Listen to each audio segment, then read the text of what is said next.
Assalamualaikum friends, my name is Fazan Ali. Today I am going to explain American TV series Rain Season 1 Episode 1. तो let's start the video. कि इसके पहले scene में Nostradamus का ख्वाब का मंजर दिखाया जाता है, जहां वो जंगल के बीचों बीच एक दरख्त के नीचे खड़ा है। इस दौरान दरख्त से इसके मुंह पर एक खून का कतरा गिरता है, फिर इसके हाथ दिखाए जाते हैं जो खून से रंगे हुए हैं, जिस पर ख्वाब से नोस्ट्राडामस की आंख ये कहते हुए खुलती है कि वो आ रही है। किसके अगले सीन में स्कॉटलैंड का मंजर दिखाया जाता है, जहां मैरी कुछ लड़कियों के साथ फुटबॉल खेल रही है। अगले सीन में मैरी को अपनी कनीज़ों और नन्स के साथ सुबह का नाश्ता नोश करते हुए दिखाया जाता है। इस दौरान मैरी की कनीज़ के मुंह, नाक और कानों से खून का फव्वारा जारी हो जाता है और यहां भगदड़ मच जाती है। इस दौरान पुअर सिस्टर हेलन मैरी के पास जाती है और मैरी के खाने की प्लेट को उससे दूर कर देती है। अगले सीन में कुछ घुड़सवारों को स्कॉटलैंड की तरफ बढ़ते हुए दिखाया जाता है। दूसरी तरफ पुअर सिस्टर हेलन मैरी को अपने साथ कहीं ले जाते हुए उसके साथ बात करते हुए दिखाया जाता है। पुअर सिस्टर हेलन, आपको अभी यहाँ से निकलना होगा, ये आपको कत्ल करने की कोशिश थी। अगर आप वो जहरीला खाना खा लेती तो आप मर जाती मैरी, लेकिन ऐसा कौन कर सकता है। पुअर सिस्टर हेलन कोई ऐसा जो बरतानिया के तख्त पर हुक्मरानी चाहता है।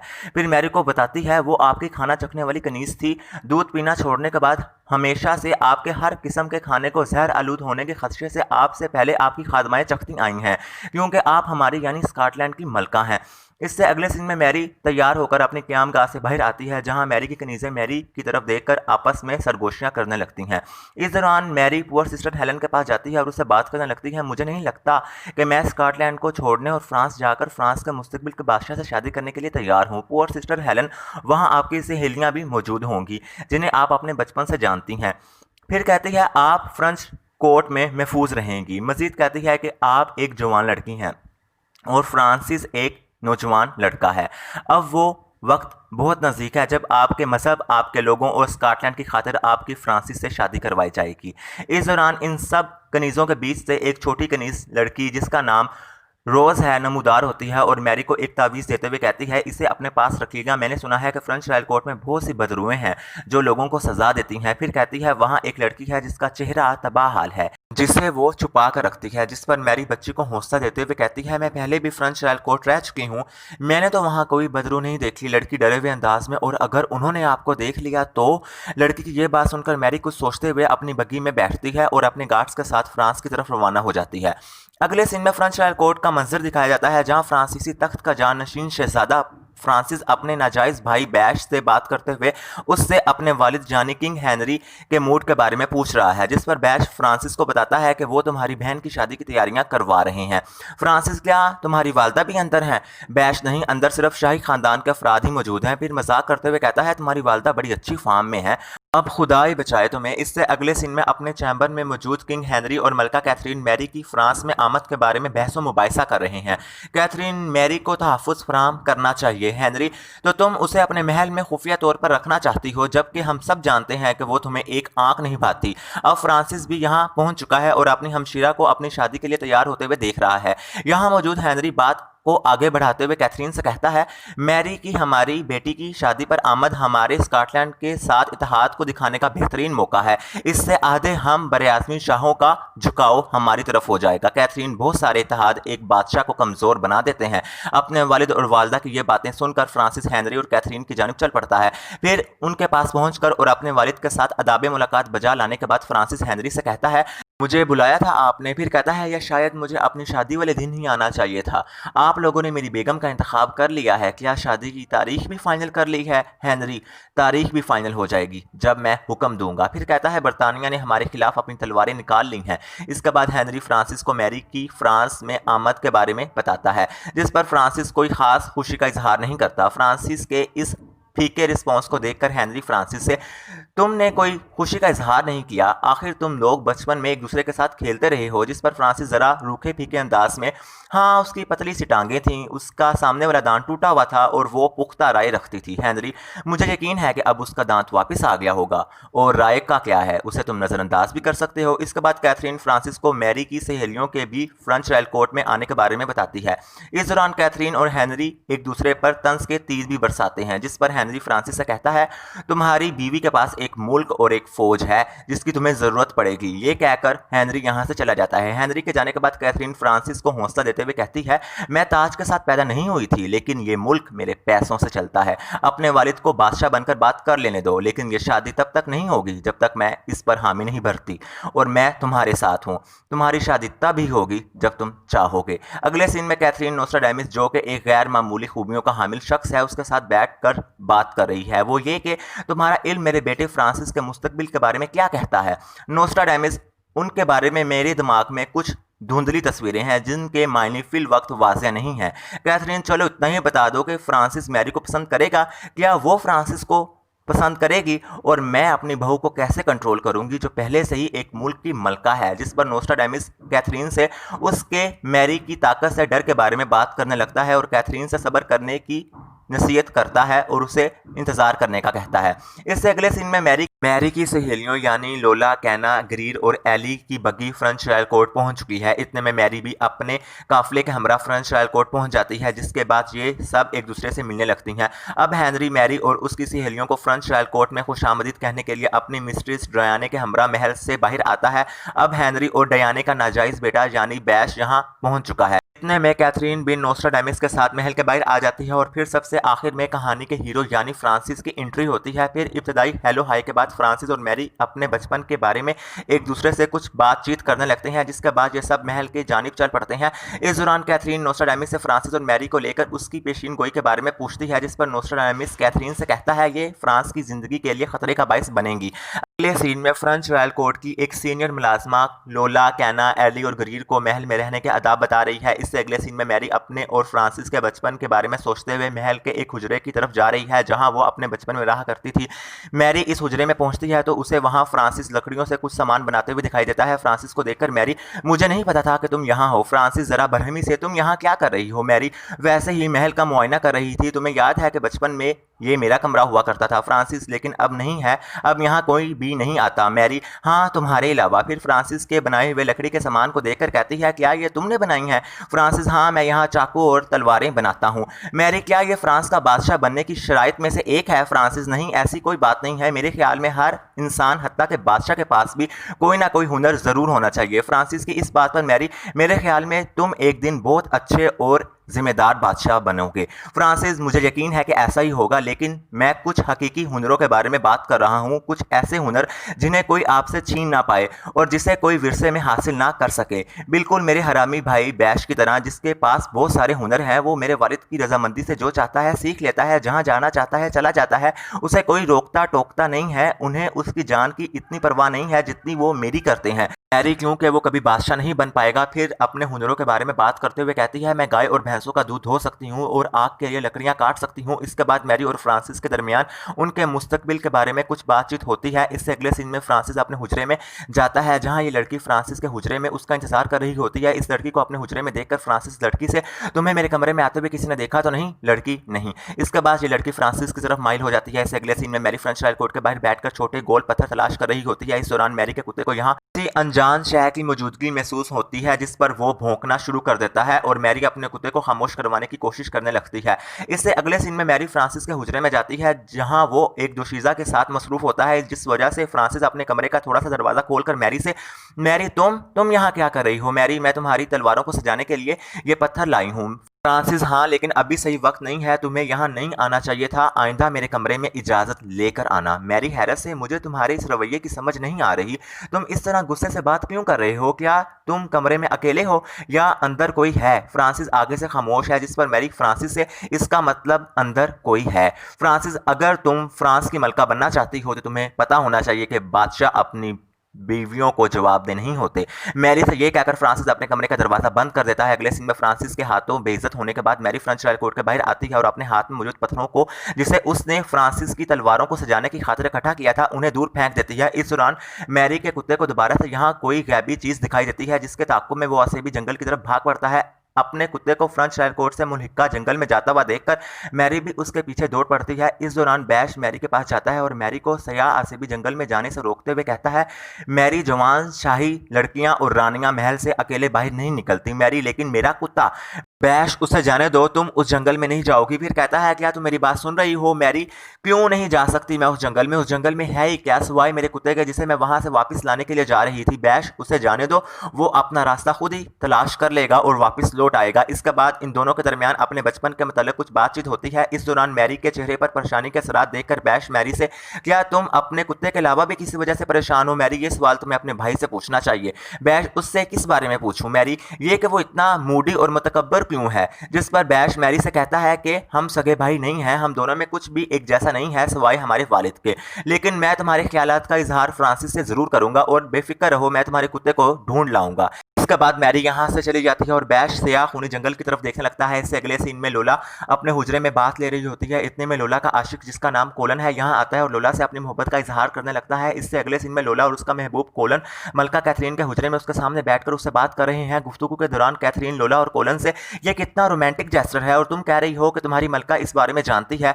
लोला, नहीं, वो इसके बारे में नहीं जानती, लेकिन वो इसके खानदान वालों को जानती है। कैथरीन कोलन से उसके वालिद और उसके खानदान के बारे में सवाल जवाब करती है। फिर यह जानने के बाद कि कोलन एक मुलाजिम पेशा खानदान से है जो मैरी के वालिद जेम्स की खिदमत के सिले में इनाम पाकर अमीर हुआ।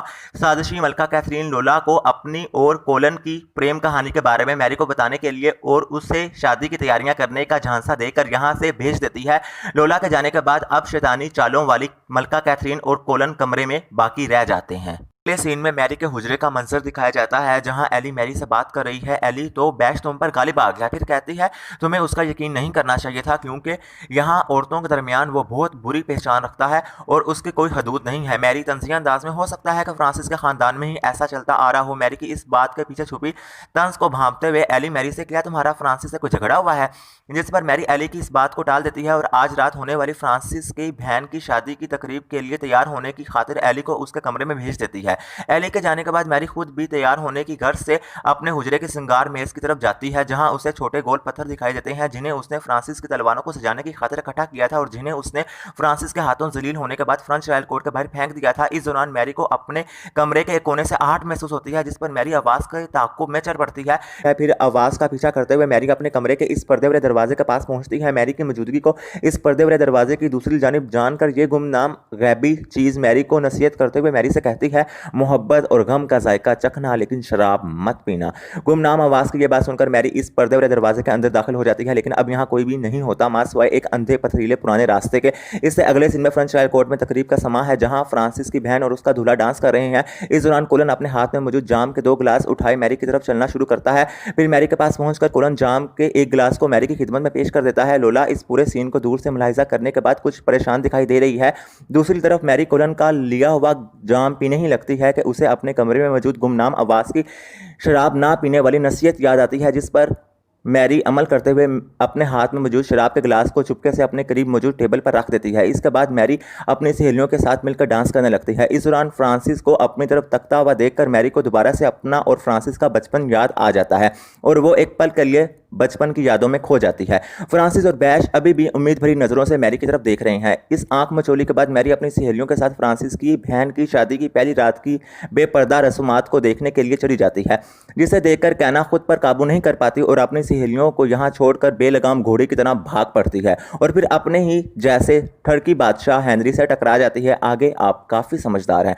अगले सीन में फ्रांसिस अपने करीब मौजूद कुछ आदमियों से बात कर रहा होता है। इतने में मैरी यहाँ आती है। मैरी को अपने सामने देखकर फ्रांसिस अपने करीब मौजूद आदमियों से एक्सक्यूज मी कहता है और फिर मैरी से बात करने की खातिर मैरी के पास चला जाता है। मैरी के करीब पहुंचकर फ्रांसिस गुफ्तगू का आगाज करते हुए मैरी से, मुझे तुमसे उस तरह बात नहीं करनी चाहिए थी। फिर कहता है, उस वक्त जब तुम मेरे कमरे में आई थी तब मुझे तुम्हारे साथ वो रवैया रवा नहीं रखना चाहिए था जो मैंने इख्तियार किया। मुझे सूरत हाल को दूसरी तरह हैंडल करना चाहिए था। मैरी, हैंडल किसे? मुझे? फिर कहती है, तुम्हें पता भी है कि एक दिन हम दोनों एक दूसरे के साथ शादी करवाई जाएगी। फ्रांसिस, मेरा यकीन करो, मैं जानता हूँ। मैरी, मैं जानती हूँ कि मेरे यहाँ आने से पहले तुम अपनी जाती जिंदगी रखते थे। थे। फ्रांसिस ये इस बारे में नहीं है। मैरी, क्या तुम्हें नहीं लगता कि हम दोनों पर हमारे मुल्क और हमारे कौम का कर्ज है जिसके लिए हमें ना चाहते हुए भी एक दूसरे से शादी करना होगी? जिस पर फ्रांसिस मैरी से ये इतना आसान नहीं है। मैरी गुस्से से, इतना आसान नहीं है? क्या आसान नहीं है?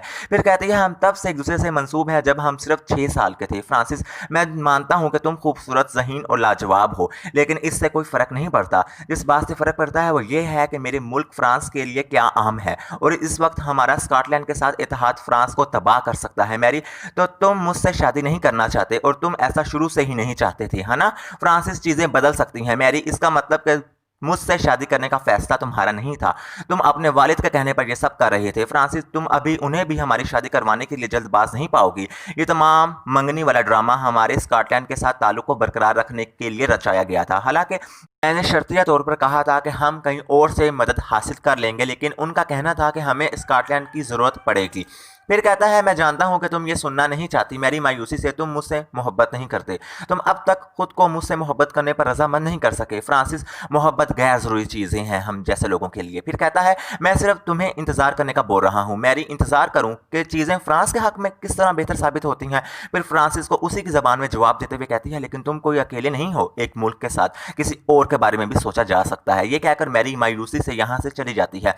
अगले सीन में मैरी अपने हुजरे में सोई हुई है। इतने में कोलन यहाँ आता है और मैरी के साथ नाजेबा हरकत करने की कोशिश करता है, जिस पर मैरी उठ जाती है और चिल्ला पड़ती है, जिस पर गार्ड्स मैरी के कमरे में आ जाते हैं और कोलन को गिरफ्तार कर लेते हैं और यहाँ से ले जाते हैं। इससे अगले सीन में कैना, ग्रीर और एली लोला से बात कर रही हैं कि ये कैसे हो गया, अगर मैरी कुंवारी नहीं रही तो वो फ्रांस की मलका नहीं बन पाएगी और हमारा भी फ्रेंच रॉयल कोर्ट में रहने का चांस खत्म हो जाएगा। इतने में मैरी भी यहाँ आती है और लोला से कहती है बताओ मुझे कि कोलन ने तुम्हें क्या बताया और उसने अपनी इस हरकत का कौन सा मुनासिब जवाब पेश किया तुम्हें? लोला, उसने मुझे बताया था कि उसे ऐसा करने पर मजबूर किया गया था। उसने मुझे ये नहीं बताया कि किसने किया था, लेकिन वो कह रहा था कि इसके पीछे महल के ही मजबूत लोग थे और उसके पास इसके अलावा कोई और चारा नहीं था। लोला की इस बात पर मैरी वो मुझे जवाबी वार करती हुई देखकर बहुत हैरान था और मैं नींद से बेदार हो गई थी। वो इस बात पर भी हैरत ज़दा था। इस दौरान मैरी को गैबी आवाज़ की नसीहत याद आती है और वो कहती है मुझे कहा गया था कि शराब मत पीना। कहना, किसने कहा था मैरी? इस बात से फ़र्क नहीं पड़ता, मुझे लोला और कोलन पर यकीन है।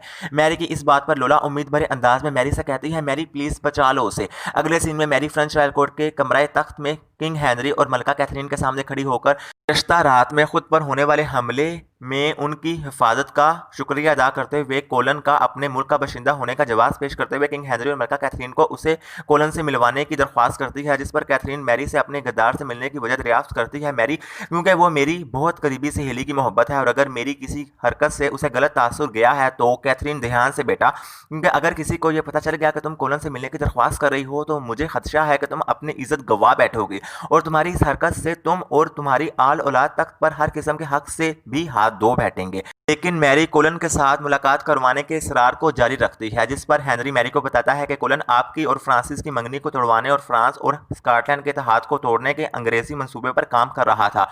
हेनरी की इस बात पर कैथरीन भी गुफ्तगू में अपना हिस्सा डालते हुए कहती है तुम्हें पता है कि अगर वो इस मंसूबे पर कामयाब हो जाता तो तुम मेरे बेटे या किसी शहजादे से शादी करने के काबिल नहीं रहती। फिर कहती है मेरी प्यारी ये कोई गलती नहीं थी बल्कि ये गद्दारी थी। फिर हेनरी मैरी को बताता है कि इस गद्दारी के जुर्म में कोलन का सर कलम किया जा चुका है। मैरी, क्या?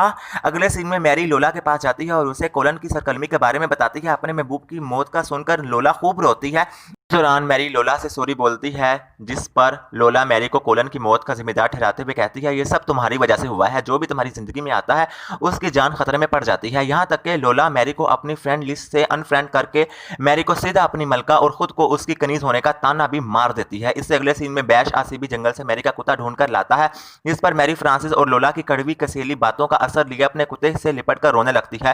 फिर बैश से कहती है आज का दिन बहुत मुश्किल था, मेरी सोच से भी ज्यादा मुश्किल था, जिस पर बैश प्यार भरे अंदाज में मैरी की तरफ देखते हुए कहता है मैं जानता हूँ। इस दौरान बैश मैरी के साथ फ्री होने की कोशिश करता है। इतने में उसकी नजर यहाँ करीबी मौजूद अपनी वालदा यानी डयाने पर पड़ती है, जिस पर बैश फौरी अपने जज्बात का रुख बदलता है और अपनी वालदा की मौजूदगी की वजह से मजबूरन मैरी को अपनी बातों से अपनी मलका होने का एहसास दिलाने लगता है। बैश के यूं अचानक बदलते हुए अंदाज को देखकर मैरी बैश का जंगल से अपने कुत्ते को वापस लाने की वजह से शुक्रिया अदा करती है और फिर यहाँ से चली जाती है। मैरी के जाने के बाद डयाने बैश के पास आती है और बैश को से भी खूनी जंगल में जाने से रोकने और मैरी से दूर रहने की नसीहत करते हुए कहती है उस लड़की की खातिर अपनी जान को खतरे में ना डालो मेरे बहादुर बेटे जो तुम्हारी कभी नहीं हो सकती। अगले सीन में मैरी फ्रेंच रॉयल कोर्ट के बाहर अकेली खड़ी होती है। इतने में फ्रांसिस मैरी के पास जाता है और मैरी से कोलन के हवाले से बात करने लगता है, जिस पर मैरी फ्रांसिस से, क्या तुम्हें यह लगता है कि मैं इस वजह से उससे मुलाकात करना चाहती थी क्योंकि मेरा उससे कोई चक्कर चल रहा था? फ्रांसिस, नहीं, मेरे ख्याल में तुम एक बाकिरदार लड़की हो। मैरी, वो मर चुका है, अब प्लीज उसके बारे में बात मत करो। जिस पर फ्रांसिस मैरी को समझाते हुए कहता है, तुम कोर्ट के अंदर इस तरह से बर्ताव नहीं कर सकती। तुम्हें नजर नहीं आ रहा कि यहाँ क्या कुछ दाव पर लगा हुआ है मैरी, क्योंकि मैं तुम्हारे साथ मंसूब हूँ इसलिए। फिर कहती है, लेकिन तुम तो मेरे साथ शादी करना ही नहीं चाहते, और अगर मैं ये जाकर सबको बता दूं तो ये सब यहीं खत्म हो जाएगा। मैरी की इस बात पर फ्रांसिस मैरी से, तुम ऐसा नहीं कर सकती क्योंकि ये सच नहीं है, मैं तुमसे शादी कर सकता हूँ मैरी, मुमकिन तौर पर यानी बेयकीनी तौर पर। फ्रांसिस, तुमने खुद ही कहा था कि तुम्हारा एक मुल्क है जिसके बारे में तुम फिक्रमंदियाँ रखती हो, तो तुम उसके बारे में कहाँ सोच रही हो इस सब में? फिर कहता है, अगर तुम अपनी हमाकतों से अपनी इज्जत गवा बैठी तो बाद में अगर हालात हम दोनों के हक में बेहतर भी हो गए तब भी मैं तुमसे शादी नहीं कर पाऊंगा। फ्रांसिस की इस बात पर मैरी प्यार भरे अंदाज में फ्रांसिस की तरफ देखते हुए कहती है, तमाम चीज़ें हम दोनों के हक में बेहतर हो जाए, इससे बढ़कर मुझे और क्या चाहिए? फिर कहती है, फ़र्ज़ करो अगर तुम फ्रांस के मुस्तकबिल के बादशाह ना होते और मैं भी किसी मुल्क की मलका ना होती, एक आम सी लड़की होती, तब तुम क्या चाहते? मैरी की इस बात पर फ्रांसिस मैरी के काफ़ी करीब आ जाता है, लेकिन फिर मैरी की आंखों में उम्मीद की रोशनी जगाकर यहाँ से चला जाता है। इस पूरे सीन को अपने कमरे की खिड़की से देखने के बाद मलका कैथरीन जल बल सड़ कर नोस्ट्राडामस के पास जाती है और उससे कहती है, तुमने तो कहा था कि वो जाम पीकर ऐसी मदहोश नींद सोएगी जैसे मौत के आगोश में पहुंच गई हो, और ये कि उसके होश में आने के बाद वो कोलन के हाथों अपनी इज्जत गवा बैठेगी। नोस्ट्राडामस कमी मेरी दवाई में नहीं थी, बल्कि गलती उसे आगे पेश करने में आई। इसके बाद कैथरीन अपनी वजह से नाहक कत्ल होने वाले कोलन को कोसने लगती है।